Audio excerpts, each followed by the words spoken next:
My mom screamed, "If you're so smart, then pay your own bills." And the room went dead quiet. So I did. And I need you to understand something right away. I didn't walk out thinking this would turn into some big victory story. I was in my early 20s, just out of school, broke, exhausted, and only back home because it was supposed to be temporary, just a few months to get on my feet. That was the deal. But in that house, nothing was ever really a deal. It was her house, her rules, her money, her final word.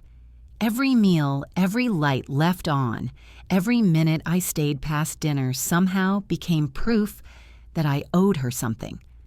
That night, in front of people who should have stepped in but didn't, she said it like a challenge, like a dare, like she already knew I'd fail.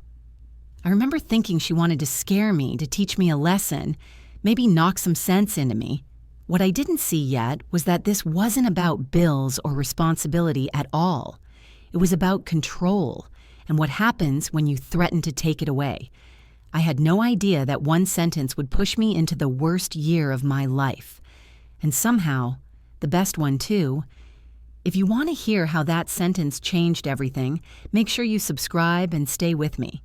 Every dollar she ever spent on me came with a receipt and interest, and I didn't fully understand that until I moved back in after graduation and realized my temporary stay had an invisible price tag attached to it. I'd come home with a degree, a laptop, and a plan, apply like crazy, build my portfolio, take small freelance gigs, and leave as soon as I could. But in her mind, my plan didn't count unless she approved it, and she never approved anything that didn't keep me within reach. Most mornings started the same way. I'd be at the kitchen table with job boards open, trying to tailor my resume, and she'd walk by with her coffee and say, "Honey, I'm just worried. You're on that computer all day and nothing's changing." Like concern, but it always landed like a jab. If I mentioned an interview, she'd smile too wide and go, "That's nice. But are they actually going to hire you, or is this another one of your little projects?" And if I pushed back, she'd act offended and say, "Why are you so sensitive? I'm trying to help you." She kept score out loud, too. If I cooked dinner, it became, "Don't use too much of my olive oil, it's expensive." And if I did laundry, it became, "Detergent isn't free." And if I stayed up late working on a design sample, it became, "Must be nice to have time for arts and crafts while other people pay real bills." In front of family, she turned it into entertainment, like she needed witnesses. My aunt would ask, "So what are you doing now?" And before I could answer, my mom would jump in, laughing. "She's still figuring it out." Then add, "I told her to apply to something steady, but you know how. She is." And everybody would do that awkward little smile people do when they don't want drama at the table. I tried to be reasonable because I truly wanted peace. I took a part-time job. I applied to entry-level positions that wanted experience I didn't have. I sent messages to local businesses offering cheap logo work, and when I landed even a small paid gig, I'd tell her carefully, hoping she'd be proud, and she'd just say, "$40 for a logo? That's not a job. That's a hobby." Then follow it with, "I'm saying this because I love you." The worst part was how she could flip from sweet to cutting in a second.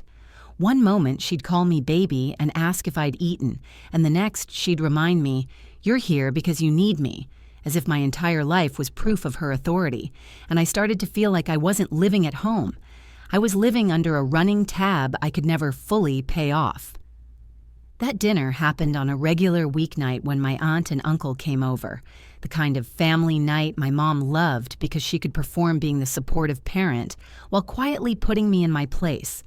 And I remember the table set like it was a holiday even though it wasn't, candles lit, her voice extra sweet, and me already tense because I could feel she was waiting for a moment to make a point. Halfway through the meal, my aunt smiled at me and asked, "So, what's next for you? Job, internship, anything exciting?" And for once, I didn't shrink. I sat up a little and said, "I've been applying, but I'm also building my portfolio and taking small freelance clients, and I'm working toward doing design full-time." And my uncle nodded like it made sense, because it did.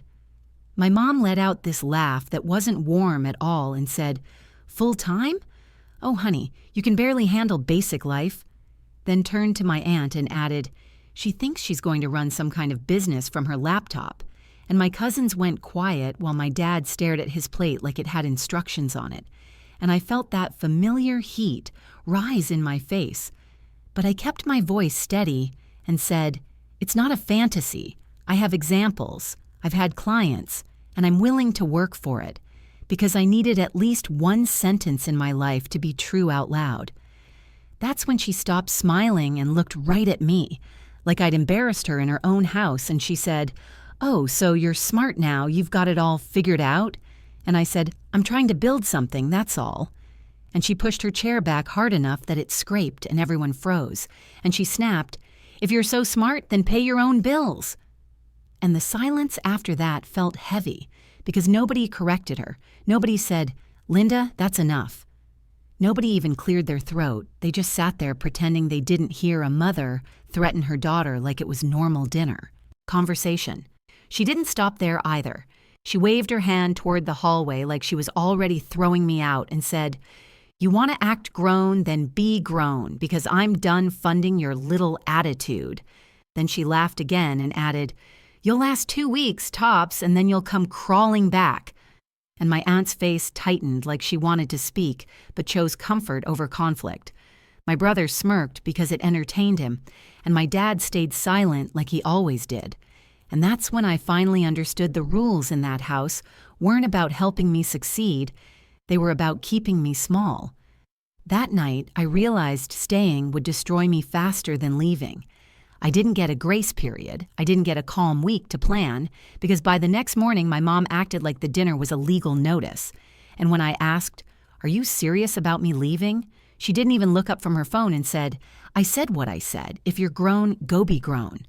And that was the moment my stomach dropped, because I knew she wasn't bluffing. She was daring me to break first. I packed like someone running a fire drill.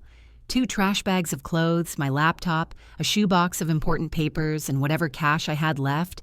And my friend Tessa let me crash on her couch for 2 nights. But even she whispered, "I love you, but my landlord's strict. You've got to figure something out." So I found the cheapest studio I could qualify for, the kind of place where the hallway smelled like old smoke, and the leasing agent slid the paperwork over and said, "First month, last month, and deposit," like it was nothing. And I remember saying, "Is there any way to split that?" And she replied, "No, ma'am, that's policy." The first week hit me like a bill I couldn't argue with. Rent due on a date that didn't care about my feelings. Utility deposits I didn't even know existed. A phone plan I couldn't miss because I needed interviews. And a grocery cart where I kept putting things back because the total kept climbing. And when I called my mom once, just once, to ask if she would at least keep me on the family insurance until I found work, she said, "You wanted independence, so don't call me for handouts," and hung up before I could answer. I took the first job that called me back, a front desk position that paid barely enough to keep the lights on. And every day I pretended I was fine while my body started keeping score. Sleepless nights, a tight chest on the bus ride in, my jeans fitting looser within a month, and this constant buzzing fear that I was one late fee away from falling behind for good. I'd come home to a half-furnished room with a cheap futon and a folding table, stare at the ceiling and type, "Mom, can we talk?" Only to delete it because I could hear her voice in my head saying, "I knew you'd come crawling back." There were nights I held my phone in, my hand, and thought about the warm, familiar safety of that house. Then I remembered the way she laughed in front of everyone, the way nobody stopped her, and I told myself out loud, "If I go back, it won't be home. It'll be a cage." And that's what kept me from dialing. Would you have gone back? Be honest? I thought the hardest part would be paying rent on a paycheck that barely covered groceries. But the truth is, my mom didn't just kick me out. She stayed in my life like a constant pressure, making sure everyone heard her version first. And I found out when my aunt called with that careful, rehearsed tone and said, "Sweetheart, your mom's really worried. She says you're not doing well, that you've been acting kind of unstable." And I remember gripping my phone and saying, "Unstable? I'm working 2 shifts and trying to survive," only for my aunt to pause and reply, "I'm just telling you what she told me." Then the social media posts started showing up in screenshots from cousins. Nothing direct, nothing she could be called out for, just lines like, "Sometimes you have to let a child learn the hard way," and "A mother's heart breaks when she's pushed away," with praying hands and sad emojis, and people in the comments telling her she was so strong, while I was painted as the ungrateful mess who ran off. When I confronted her over text and said, "Stop telling people I'm falling apart," she responded, "I'm allowed to talk about my own feelings." And when I wrote back, "You're turning my life into a story where you're the hero," she hit me with, "If you didn't want people to worry, you shouldn't have made reckless choices." It got worse when she showed up where I worked, because one afternoon my manager pulled me aside and said, "Hey, your mother stopped by earlier. She asked if you were okay." And my stomach sank as he added, "She seemed really emotional." And I had to swallow my embarrassment and say, "I'm fine, she's just upset I moved out." But I could tell from his face that the seed had already been planted. That night, I called her and said, "Why would you come to my job?" And she replied, calm as ever, "Because I'm your mother, and I care." Then added, "If you're embarrassed, maybe you should ask yourself why." The insurance situation was the cleanest knife. One day I tried to fill a prescription and the pharmacist said, "It looks like your coverage is inactive." And when I called my mom, she sighed like I was inconveniencing her and said, "You're not living under my roof, so why would you be on my plan?" And when I asked, "Why didn't you tell me?" she said, "You wanted independence. This is what it looks like." And that's when I stopped seeing it as a lesson and started seeing it as a punishment for talking back at that dinner table. Because she didn't want me stable. She didn't want me proud. She wanted me scared enough to surrender. She didn't want me independent. She wanted me crawling back. I stopped trying to prove her wrong and started proving myself right, because after the insurance cut and the workplace embarrassment, I finally understood that going back would come with a price I couldn't afford. My days turned into a strict routine. I'd clock in at my low-pay job, smile at customers like my life wasn't held together with caffeine and stubbornness, then come home, open my laptop, and work until my eyes burned. I remember telling Tessa on the phone, "I'm not trying to be impressive, I'm trying to stay housed." And she whispered back, "Then don't you dare quit. Not now." And that simple sentence felt like someone handing me a flashlight in a dark room. I made myself a checklist on a sticky note. Apply to 5 jobs, send 3 pitches, post 1 portfolio update, reach out to 1 local business, and I didn't let myself sleep until I crossed those boxes out, even if it meant 3 hours of rest. Some nights I'd stare at my bank app and think, "I can't keep living like this." And then I'd hear my mom's voice in my head, sweet on the outside, sharp underneath, saying, "You'll be back." And I'd sit up straighter and keep going. The motivation wasn't revenge yet. It was survival. The simple need to wake up without panic and pay the next bill without begging anyone. The first win wasn't dramatic, but it hit me hard.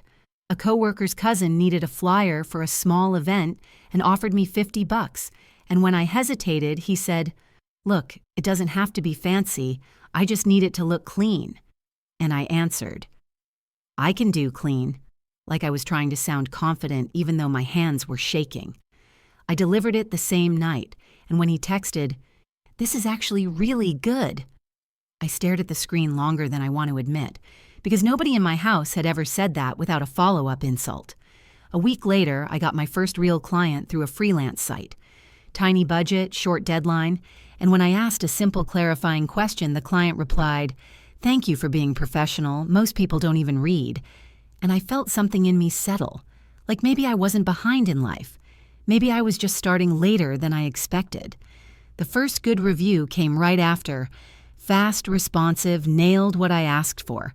And I reread it like it was proof I wasn't crazy for believing in myself. I wasn't suddenly rich, and my apartment was still bare. But fear started losing its grip because every small check, every repeat message, every "can you do one more design?" was evidence that I could build stability with my own hands. And the quiet part, the part nobody saw, was that each night I chose the laptop over the apology my mom wanted. I wasn't just working, I was choosing my future. By the time I finally felt stable, it wasn't because life got easy. It was because I got organized, consistent, and stubborn. And little by little, the numbers started working. Rent paid on time, lights stayed on, groceries stopped being a math problem, and I could breathe without checking my bank app every hour. I remember the first month I covered everything and still had money left over, and I told Tessa, "I can finally sleep." And she laughed and said, "Good, because you've been living like you're in a race." And for the first time in a long time, I didn't feel like I was about to get pulled under. That's also when my mom suddenly found my number again, calling like nothing happened, with this bright, casual tone, "Hey, honey, I've been thinking about you." And when I stayed quiet, she filled the space with, "I saw you're doing your little designs. That's nice." Like she couldn't say anything without shrinking it down. A week later, she tried a different angle, softer and sweeter, telling relatives she was so proud. And my aunt repeated it to me like it was supposed to heal something. "Your mom says she always knew you'd figure it out." And I had to bite my tongue because I remembered her laughing at me at that table, the threats, the silence from everyone else. Then she started rewriting the story out loud, calling it tough love, saying things like, "You needed a push." And when I finally answered a call and said, "You didn't push me, you cut me off," she replied, "Well, look at you now. See? It worked." Like my pain was just a strategy that happened to succeed. The real reason she called showed up a little later, wrapped in family language. "Sweetheart, I'm in a tight spot," she said, voice suddenly shaky. "And you're doing well. Family helps family, right?" And when I asked, "What do you need?" she didn't even hesitate. "Just a loan, just to get me through." Then tried to seal it with, "After everything I did to make you strong, I thought you'd understand." And that's when my stomach went cold, because it clicked that she wasn't reaching out to repair anything. She was reaching out because the power had shifted and she wanted a new way to hold the strings. That's when I realized she didn't regret hurting me. She regretted losing control. I agreed to meet her at a coffee shop because I wanted it in public, neutral ground, where she couldn't slam a door or raise her voice and then pretend it never happened. And the second I sat down, she went straight into the performance voice, soft, shaky, "I've missed you," followed by, "I'm proud of you, like praise could erase the past. I didn't match her energy, I just said, "Tell me what you need," and her eyes flicked down to her cup before she whispered, "I'm behind on bills and I need help." Then rushed to add, "Not charity, just a loan." And when I asked how much, she said a number that made my stomach tighten, and then she wrapped it up in a bow. Family helps family. I nodded once and said, "Before we talk about money, I need to say something." And I laid it out calmly, step by step, because if I got emotional, she'd use it against me. "You laughed at me in front of everyone when I talked about my future. You told me to get out. You told people I was unstable. You posted online like I was a disgrace. You showed up at my job and put my employment at risk, and you cut me off without warning and called it independence." She tried to interrupt with, "I was worried." And I held my hand up slightly and said, "No, you were angry." And her face tightened as she said, "After everything I've done for you, raising you, feeding you, keeping a roof over your head," and I answered, "That's what parents do, and it doesn't buy you my life." And that's when she switched to guilt, the same old script. "So you're really going to abandon your own mother?" I looked her in the eye and said, "You didn't want me safe. You wanted me back under your roof where you could control me." And she laughed like I was being dramatic and said, "You're twisting things." And I replied, "I'm naming them, because there's a difference." Then I said the sentence I'd been holding in my chest for months, steady and quiet. "You told me to pay my own bills." I did. Now I pay the price of my peace, and it's worth it. And I slid my chair back, left cash for my drink, and added, "No money, no access, and no more stories about me that you get to control." And when she started to cry louder to pull attention from nearby tables, I didn't argue. I just walked out because I finally understood that the only way to win with someone like that is to stop playing. Walking out of that coffee shop didn't feel like a victory lap. It felt like stepping off a ledge and hoping the ground would appear, because even when someone hurts you, cutting off your own mother comes with a kind of guilt that doesn't care about logic. The first week, I kept replaying her face, her voice, and the way she said, "Family helps family." And I caught myself wondering if I was cold, if I'd become the kind of person she always accused me of being. And I finally said to my therapist, "I feel like I did something unforgivable." And my therapist looked at me and replied, "You didn't do something unforgivable. You did something unfamiliar." And that line hit me harder than any insult ever could. Healing wasn't dramatic. It was small, boring, and real. Learning to sleep without bracing for a phone call. Learning to enjoy a quiet meal without someone commenting on what it cost. Learning to make decisions without asking permission in my head.